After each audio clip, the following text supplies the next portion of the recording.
Hi, my name is Morgan West, and I'm here with Legendary Realms, bringing you the first ever episode of Pregaming with Morgan. It's a new series that we're launching in which I show you how to set up various board games and go over some of the rules as well as gameplay. Today, in the first episode, I will be covering setup of one of my favorite games, Dead of Winter, which is a crossroads game. It's a game that I've been playing for a few years now. It is a cooperative survival game in which you play as a group of survivors living within a small and failing colony, uh, trying to survive. Each game, you attempt to meet a certain main objective. In addition to that main objective, you and all of the players at the table have a secret objective that you're trying to meet. Most of these secret objectives are benign. Things like collect additional gas or make sure that you have a stockpile of food reserved for you and your survivors. However, some of the secret objectives are a little bit more nefarious. Some of the survivors are going to be betrayers. So, now that you've got a little background on the game, let's start setting it up. Oh, but first, cheers.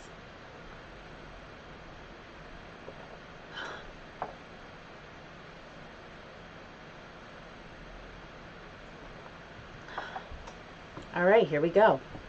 Dead of Winter.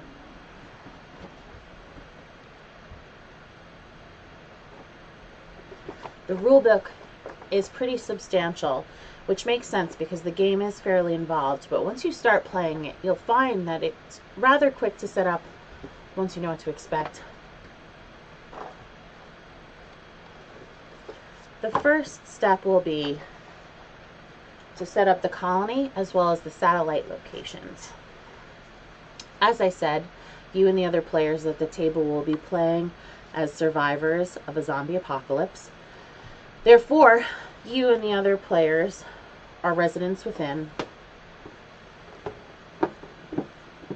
the colony. The colony is represented by the board, as you see here. It has locations where the survivor occupants live here.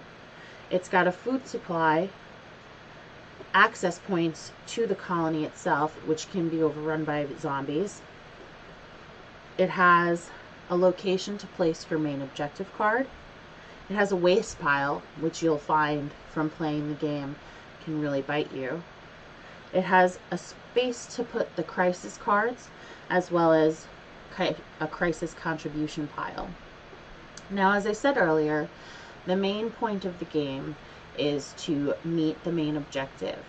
But in each round, you and the other survivors are going to have to make crisis objectives also. It's based on a deck of cards, which you'll place here and flip over at the beginning of each of the player turn phases. In addition to all those locations, you have a round tracker, which counts down the remaining rounds of the game, as well as a morale tracker, which is located here, which counts where your survivors fit within realm of general satisfaction in their lives. In addition to the colony, survivors can access 6 different locations outside of their base camp. The first is the police station.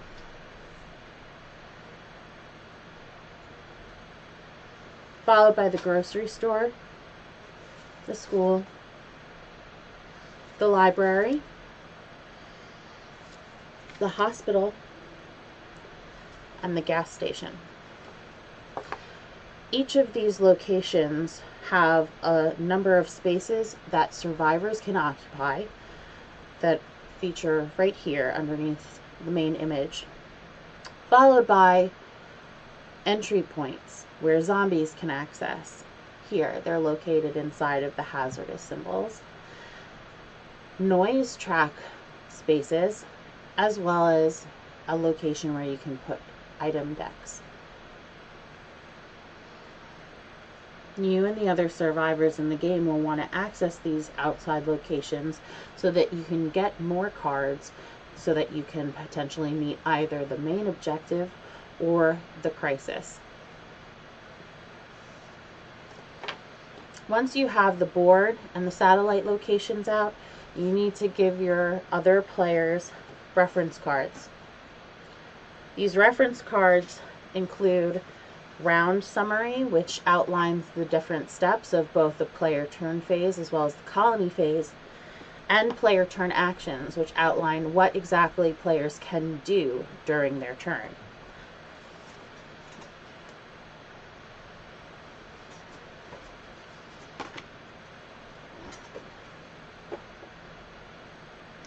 Once you have the board set up, the locations placed, and your players all have reference sheets, you need to select a main objective.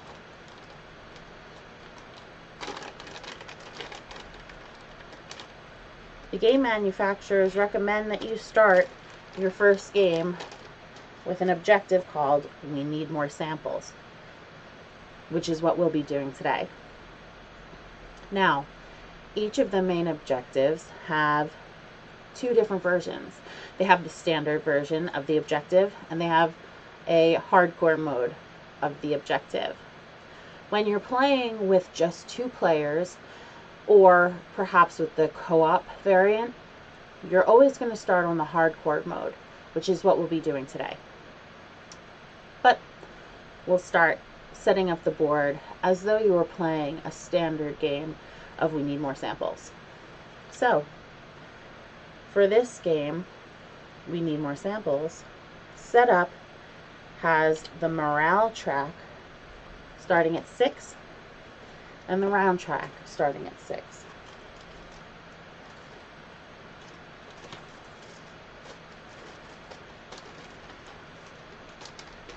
Now, setup for this game, as I said, is involved, but once you get used to the game, it really doesn't take too long. The game itself can range in time anywhere from 1 hour to, they say, 2 hours, but I've played games that went well over 2 hours. Okay, so you have a round track image. We're putting that at 6. And a morale tracker, which also is starting at 6.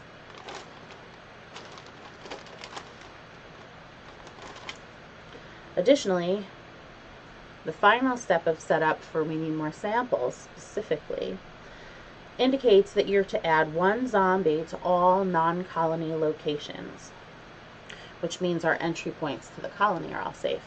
That's something good to know. So I'm going to place the main objective card here on the board where it belongs. If we ever need to review it, we can just pull it right off the board.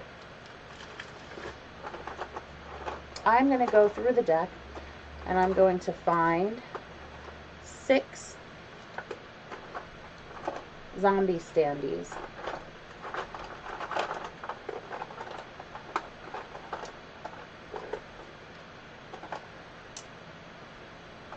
Okay, here we go. And we're going to place 1 at each one of the entrances of the non-colony cards. Now you want to make sure that you didn't accidentally pull one of the survivor standees, because you'll end up looking through the box for a very long time before you think to look at the non-colony locations. Alright, there we go. Once we have that all done and set up, we're going to begin shuffling the decks of cards.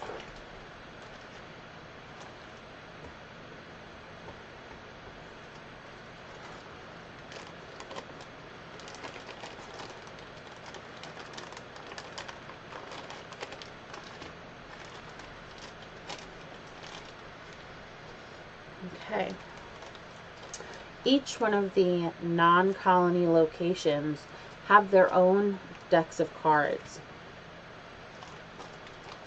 You'll find that the locations have specific survival gear that would make the most sense for that given location. So for example, the police station has a number of weapons available in that location's deck, followed by gasoline and tools.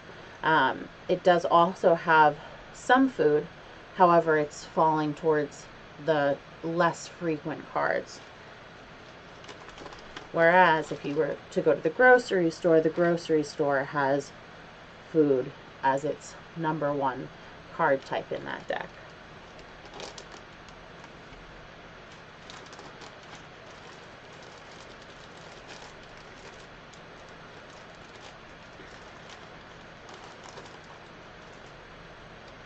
Now, we'll be shuffling those decks in a few moments.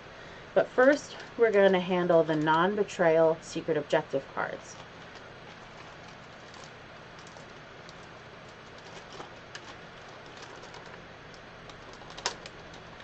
As I said earlier, secret objectives have a number of different types of objectives. Some of them are benign, as I said. Some of them, though, are leaning towards evil. And you'll see the majority of them are fine. But to start the game, you need to separate the ones that are fine, the regular cooperative players, from the betrayal cards. And you'll know that because the betrayal cards say betrayal in large red font at the bottom. You're going to pull those cards out because you're only going to include some of them.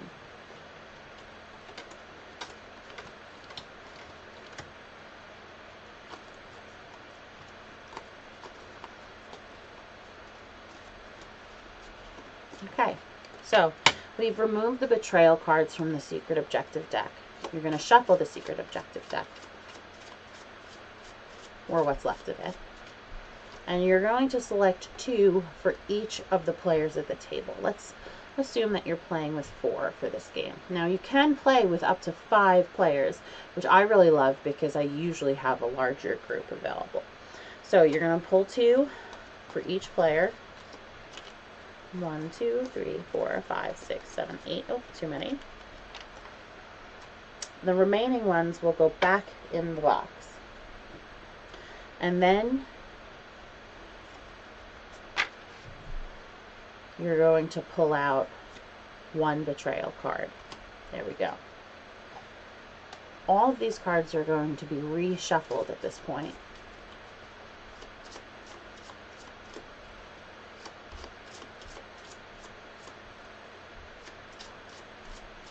And then you're going to deal 1 card to each of the players. Now remember, these are secret objectives. You don't want anyone else at the table knowing what you're up to or what you're trying to get up to. So make sure that you keep this to yourself. Let's find out who I was. The leader. You win the game if all of the following is true. Number 1, the main objective has been completed. Now you'll find from playing this game that most of the secret objectives have that stipulation. 2, you have the most survivors in your following. I see. Okay, so a large following for myself.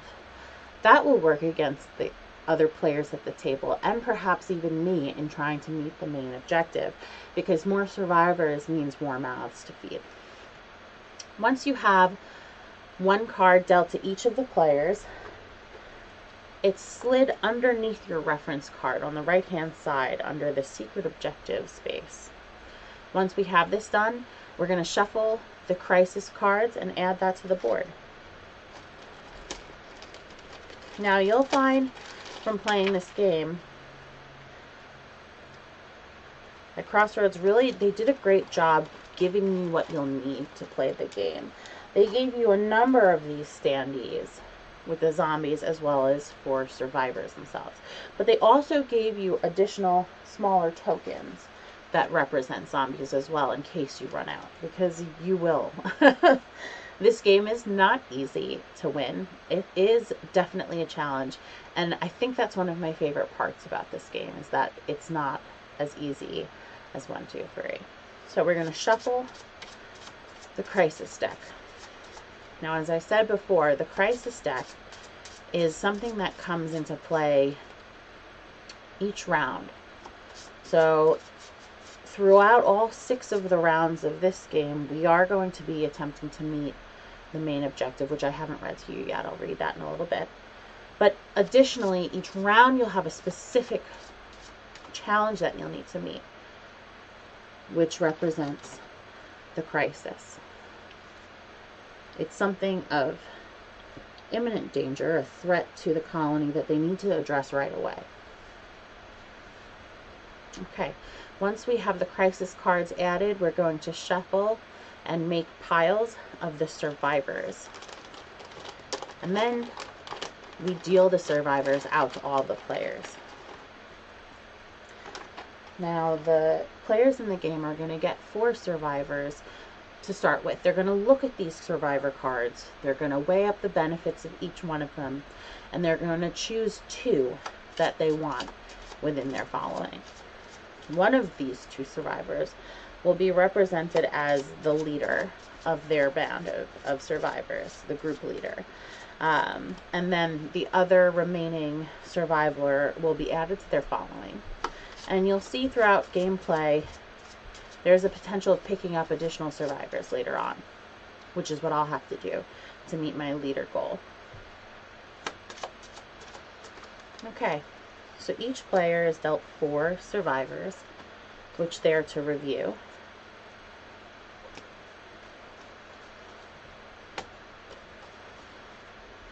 And weigh against. Alright, let's take a look at Brandon Kane. He's a janitor. Each one of the survivor cards have a large image of what the survivor actually looks like, in addition to their name and their job title on the top left, a description of their special abilities at the bottom of the card, and 3 numbers in the top right hand corner. Now, the most top number represents their influence value. It's how respected this particular survivor would be in the colony. So let's take a look. Brandon is got a 26 for his influence value, which means he's not very well respected, but he's also not at the bottom of the food chain. Underneath the influence value, you'll find the attack value, followed by the search value. Now, these 2 numbers represent how strong, how good of a dice roll you need to have for this survivor to successfully search or to successfully attack something. Those numbers, now you need to remember, you would prefer to have lower than higher, because a dice roll of 2 for an attack is much more desirable than a dice roll of 4. You're going to be much more likely to get a successful search out of someone who can search with just a 2. So Brandon Kane seems like a fairly decent survivor. I've also got Jenny Clark, a waitress, Loretta Clay, a cook, and James Myers, a psychiatrist. Now, the psychiatrist has an influence value of 54, so he would be very highly respected. The other 2 are also in the 20s.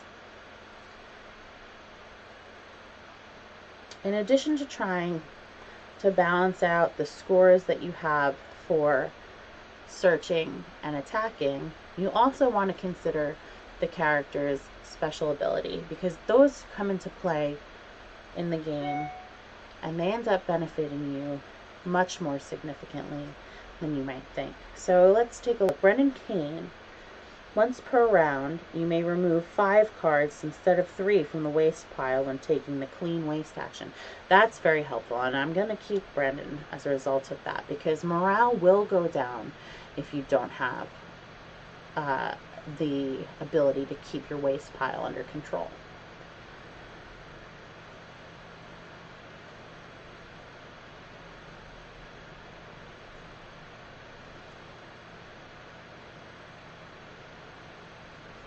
And I'm going to take James Myers. Not only because he has a high influence value, but because At any location in game, once per round, I can re-roll one or more of my unused action dice. I must keep this second result, though. That means that while perhaps he won't be successful at attacking, he does have a attack score of 6. He won't be doing any attacking. He does have a search value of 3, and if I get a chance to re-roll a low number, perhaps a 1 or a 2, I'm much more likely to be able to successfully search with him. So that's what we're going to do. Once we have our survivors decided, we choose who we want to make the group leader. I'll be making James my group leader, and I'll be adding Brandon Kane to my following, which goes underneath my card. Once we have this set up, we are going to shuffle the exiled objective cards, the crossroad cards.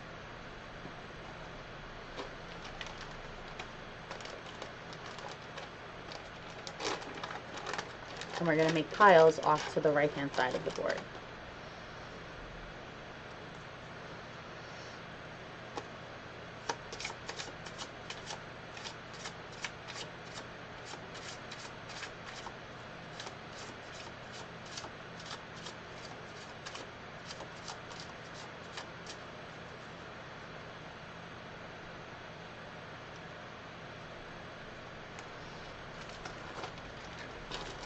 Here are our crossroad cards.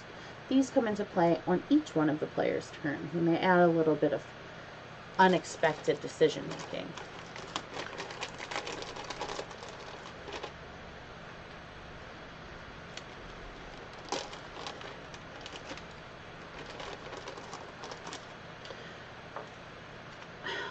I'm going to reclaim 2 of each of these survivor cards from our players.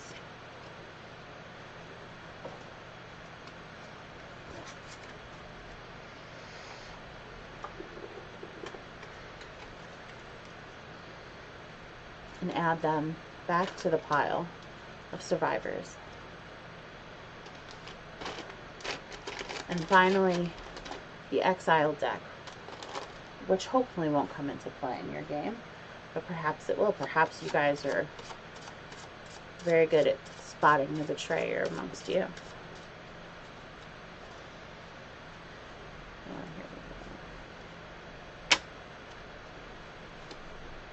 These are the starting items. Here we go.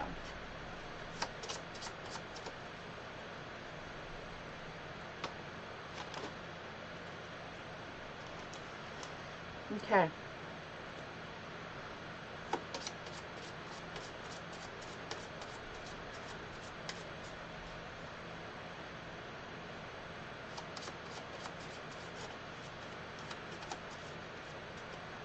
Now, one good thing to think about is that this game is designed for players 13 and up. That being said, the game does have some cards that include mature themes, including sex, alcohol use, suicide, and other more questionable material. So if you are playing with a younger audience, you might want to go through these cards here, the crossroad cards. They have an icon in the bottom left-hand corner, bottom right-hand corner. It's a speech bubble with some exclamation points and question marks on them.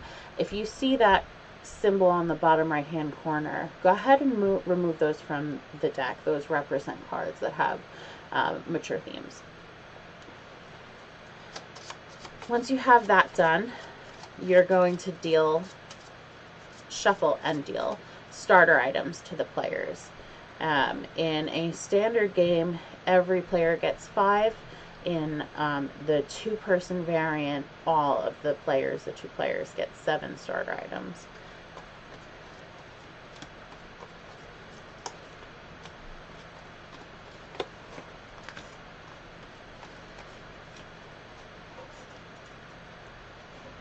And then we're going to go ahead and remove them from the game.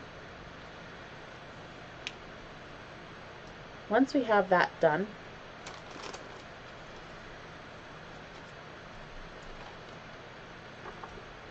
we're going to shuffle the location decks and place them.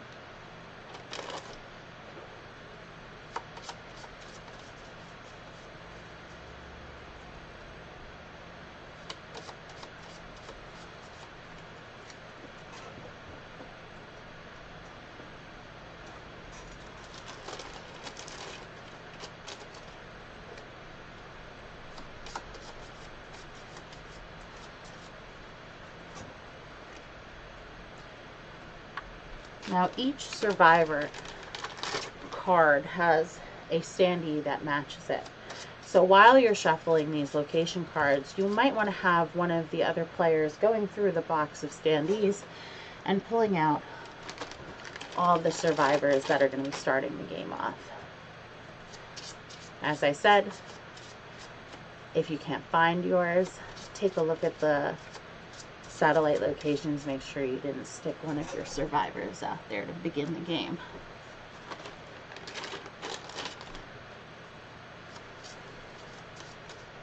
Look at that, we're already almost set up.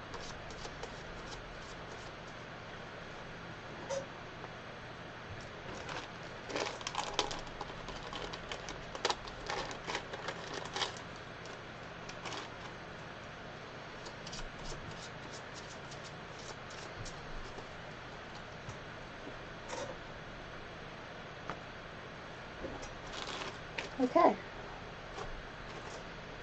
Now, when I mentioned influence value earlier, that is going to come into play almost immediately, because the player whose group leader has the highest influence score is going to be the one who starts the game with the Bowie knife, which represents the first player token.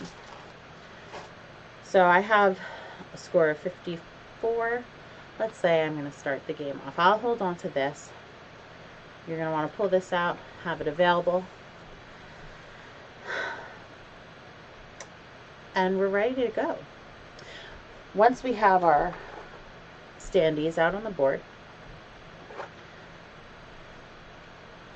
the player who has the highest influence begins the first player turn phase of the game.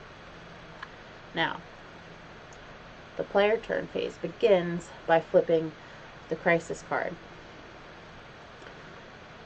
The first round of the game will be dealing with horror in the night, which requires that we have a number of food cans equal to the number of non-exiled players. That means we'll need 4 additional food tokens. Those will be separate from the actual food supply, which would be here. We're going to contribute crisis cards face down so that anyone who's got the betrayal card isn't necessarily found out right away.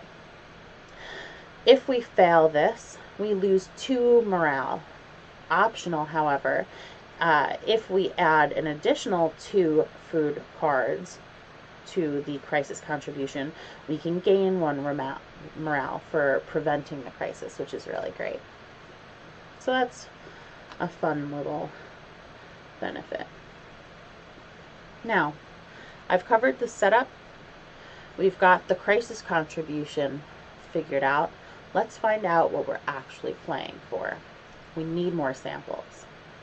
We went over the setup. However, we did not go over the victory stipulations, which are: victory. Every time a zombie is killed, roll a die. If the die result is a 4 or higher, add a zombie token to this objective. Accumulate 3 zombies on this main objective for each player that started the game. At the start of the game, read section M10 on page 17.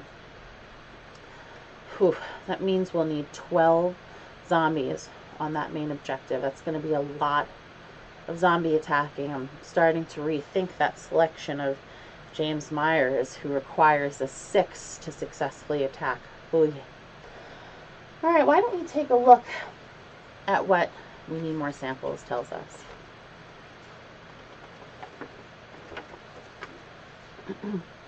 January 25th. As if the colony needed to smell even worse. Now we're storing corpses in the sheds where we once kept our plentiful food stores. God, what I wouldn't give to taste a carrot again. You know who has her bossy pants on once more. I didn't like doctors before the world ended, and I don't like them now. She says studying the bodies might help her identify how to stop the plague. Yeah, right. Better to spend time figuring out the quickest, cheapest way to commit suicide, but whatever. everyone else is excited to help. And maybe that's the real value of this little project. All this research will do is tell us what we already know. The dead come back to life and try and eat you. Whoop-de-frickin-do. Still, if Her Royal Highness does come up with a cure, I'd better be the first in line to get it.